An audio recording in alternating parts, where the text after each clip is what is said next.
morning mga tol! Mabilis ang vlog nga lang pala to. Stroll lang to around Makati and BGC dahil may pupuntahan lang kami ngayon. Medyo nag-uulan-ulan kasi ngayong week kaya eto lang muna yung vlog natin. Marami pa sana akong balak na vlog kaso nga hindi naman namin mapuntahan gawa nga nung nag-uulan-ulan. Yung mga balak pala sana namin dapat dito yung magpapag-graphene coating sana kami dito sa sasakyan or magpapanano ceramic tint sana kami.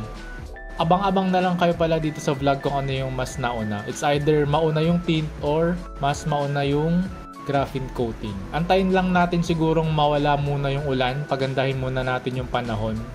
Tapos, samantalahin ko na rin pala tong time na to para mag-thank you sa lahat ng mga nanonood ng vlog natin. Tsaka sa mga nag-subscribe, maraming salamat. Tsaka kung hindi ka pa nag-subscribe, okay lang din naman. Mag-like ka lang dito sa video na to, malaking tulong na to sa akin. Appreciate ko na yun. Kaya yun, maraming salamat sa inyo lahat. Sunday afternoon nga pala tong vlog na to. Papunta lang kami na to ng BGC. May ida-drop off lang kami doon. Tapos magpa-park na kami doon sa may SM Ora. Kahit Sunday, medyo madami pa rin mga lumabas na sasakyan. Ang expected ko maluwag pag ganitong oras kasi yun nga, nagsunod-sunod na umuulan. Pero ayan, tingnan mo, marami pa rin kaming kasabay. Andito na kami ngayon sa may part ng Makati Avenue. Yan. Pag dumiretso kayo, yung papunta ng Landmark, The Link, tsaka nung Manila Pen, tsaka ng Shangri-La Makati. Yan. Dito tayo sa kaliwa, sa may Buendia. Dire-diretso tayo dito hanggang makaabot nung Buendia flyover kasi nga papunta nga tayo ng BGC. Malas nga lang kasi nga everyday na nag-uulan kaya hindi kami makapunta nga dun sa mga dapat naming puntahan. Kaya ganito na lang muna yung vlog natin ngayon. Dun sa graphene coating or ceramic coating, may nahanap na kami na shop. Dun siya sa may part ng Molino, Cavite. Naantay lang namin na gumanda yung panahon bago kami pumunta dun. Kaya din namin napag-isipan na ipa-ceramic coating kasi para din maprotektahan yung paint tsaka hindi na siya ganun kakapitan ng tubig, madali na lang siyang tanggalan ng alikabok tsaka hindi ka na ganun palagi nagka-car wash. And syempre yung main reason doon para maging shiny pa rin yung sasakyan. Kaya para mukhang bago pa rin siya palagi. Ayun lang. Tapos doon naman sa tint kasi itong tint nito, ito pa yung galing sa may kasa yung libre na kasa tint. Kaya parang hindi rin siya ganun ka-okay kasi nga nakikita pa rin kami dun sa loob. Kaya siguro mas ipapadark namin konti to para naman hindi tayo kita sa labas. So ayun, nandito na pala kami ngayon sa may SNR, yung katapat ng St. Luke's. Tapos kanan lang tayo dito sa may 34th Street.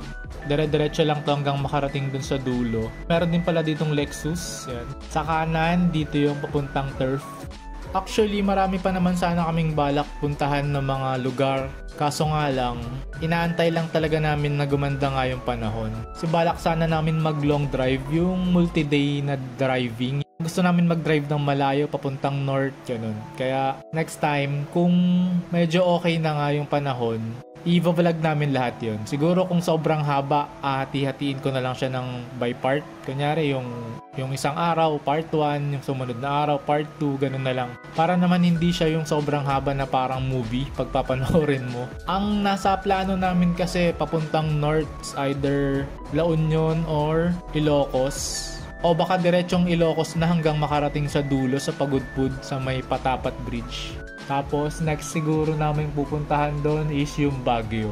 Kasi nababalitaan pa namin na nag-uulan-ulan pa nga, malakas pa nga yung ulan doon bandang north. Iwas na rin sa mga landslide, sa baha.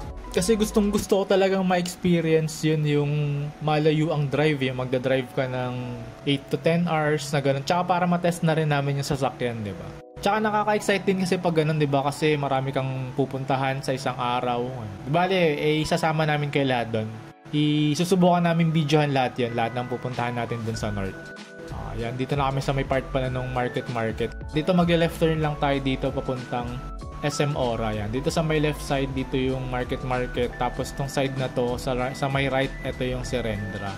Tsaka dito pala sa BGC, kahit sobrang lakas ng ulan dito, safe na safe ka dito kasi hindi naman siya nagbabaha. Ang maganda kasi dito sa BGC, planado tong pagpapatayo ng lahat ng mga establishment dito. Yung mga electric cables nila underground. Tapos meron sila dito parang imbakan ng floodwater nila. Doon lahat napupunta pag yung Sobrang lakas ng ulan, lahat ng drainage system nila konektado dun sa may iisang part ng BGC. Yun sa may Burgos Circle, yun nga lang hindi namin nadaanan. Pero next time, pag may chance, papakita namin sa inyo yun, yung Burgos Circle na yun. Kaya kahit sobrang lakas ng ulan, confident kaming pumunta dito sa BGC. Yun nga lang, yung problema mo, yung dadaanan mo, bago ka makapunta ng BGC.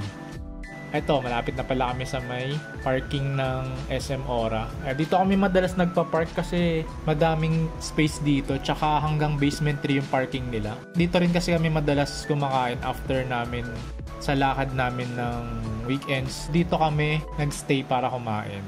Medyo traffic nga lang pagpapasok ng parking nila kasi yung mga nagda-drop off na mga sasakyan tsaka yung taxi, iisa lang yung pasukan tsaka yung labasan. Pero once naman na nakalampas ka na doon, pag nakapasok ka na dito sa entrance ng parking nila, okay na. Actually, marami naman ibang pwedeng parking dito kung gusto nyo pumunta ng BGC kasi meron din sa may high street mismo yung 1 park card tsaka 2 park card, tapos meron din yung market, may open area yung market, tapos may mga basement parking din sila tsaka elevated parking. Kaya kung gusto nyo pumunta dito sa BGC, hindi kayo makawawalan ng parking space. Kahit weekends, ito kasi weekends to Sunday, kaya expected na marami ng tao. Pero dito, masyadong madami yung parking slots dito sa may SM Ora. May mga reserve slots nga lang, pero pagdating mo dun sa may bandang dulo, makikita ka ng mga space. Ito na, parang dito nakakita na kagad kami ng space. Balak sana namin sa basement 3 pa para maluwag. Pero ito, bago naman bumaba ng basement 3, may nakita na kami parking space.